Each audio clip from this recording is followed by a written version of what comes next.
Serious deficiencies, alarming ones, in the United States nuclear program. That's what we heard from the Pentagon today. Defense Secretary Chuck Hagel earlier ordered extensive reviews of nuclear arms management and nuclear facilities. Here's what he says was found. The reviews found evidence of systematic problems that, if not addressed, could undermine the safety, security, and effectiveness of the elements of the force in the future. These problems include manning, infrastructure, and skill deficiencies.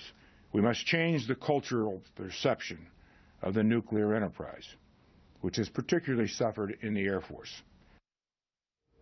One story circulated about a special wrench used to attach nuclear warheads. Apparently, there was only one of them for 3 nuclear bases to share. Hagel confirmed that and explained the story. They did it by Federal expressing the one wrench around each base. They were creative and innovative, and they made it work. But that's not the way to do it. We now have a wrench for each location. We're going to have 2 wrenches for each location soon. Incredible. FedExing a nuclear wrench. Secretary Hagel says he'll ask for several $1 billion over the next few years to upgrade management, oversight, security, as well as morale at nuclear facilities across the country. Joining me now from Capitol Hill is California Democratic Congressman Adam Schiff, member of the House Intelligence Committee as well as the Appropriations Committee. So, Representative Schiff, you these stories, one wrench to share between 3 bases, but also more systematic problems we've heard about over recent months. Morale, just bad oversight, bad behavior in some of these very sensitive installations. How alarmed are you by the problem, and do you believe that the Defense Department now has a handle on how to correct these problems? Well, I'm very concerned about it, and not the least in part because this is not a new problem. This was something that came to light, I think, when Secretary Gates was Defense Secretary, and he fired a couple people, and we thought that some of the cultural and training problems had been fixed, or at least we had made progress, but it appears in this latest report that we haven't made much progress. And I think a big part of the challenge is that this is not where probably the best officers gravitate to. It's not the sort of viewed as the best path for advancement within the military. And that, I think, has led to a lack of focus on the necessary resources, the necessary training, the necessary corrective action. And I hope that this new analysis will prompt vigorous action. It certainly will rekindle oversight efforts here in the Congress. Yeah, it's incredible to think we have thousands of these things, and they've just become so removed from the American consciousness. I want to turn, if I can, now to Russia and the Ukraine. As you're aware, NATO says Russian troops and tanks and forces have moved across the border. I just wonder, we have this happening yet again. You know, the administration talks about raising costs on Russia to prevent this kind of behavior, but clearly that policy is not working. I mean, would you say that the administration's response to Russia's military action in the Ukraine has proven to be a failure? Well, I don't know that I would use failure. I think that's too strong a term, but it certainly hasn't had the impact that we want it to have. It has affected the Russian economy. It has damaged the Russian economy.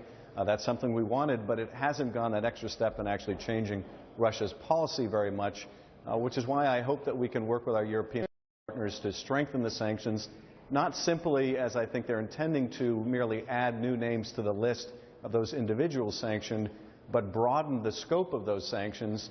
I'd also like to see the United States and our European partners start to provide military assistance to Ukraine, anti-tank munitions, for example. We haven't done that, I think, out of a abundance of caution, not wanting to provoke the Russians into more aggressive action. But the reality is the Russians are taking those actions anyway. And while the Ukraine military will never be a match for the Russian military, we can increase the cost to Russia's action and operations within Ukraine by providing greater material support to Ukraine. So I think both those steps are going to be necessary. Well, you have to wonder if there should be a policy review at this point. We're talking about a Syria policy review. And if, as part of that review, why don't they have those sanctions teed up and ready to go for each Russian escalation step that you have, rather than kind of letting it happen and then trying to tee up something after the fact? Well, that I think would be ideal, and that's certainly something we should be doing. My sense is that, you know, with this ceasefire agreement, which is really a non-agreement, there was hope that we were on a different pathway. I think Europe, which has never been enthusiastic about the sanctions, was hoping that we would move in a direction of easing sanctions rather than adding new sanctions. But what's taking place now, as General Breedlove has indicated, is very much movement in the opposite direction. The Russians once again acting with belligerence, invading the territory of Ukraine, bolstering the rebel forces, looking to seize more ground. All that, I think, is going to reawaken Europe to the need not just to keep the sanctions we have and not just to add new individuals, but to broaden the base of those sanctions themselves.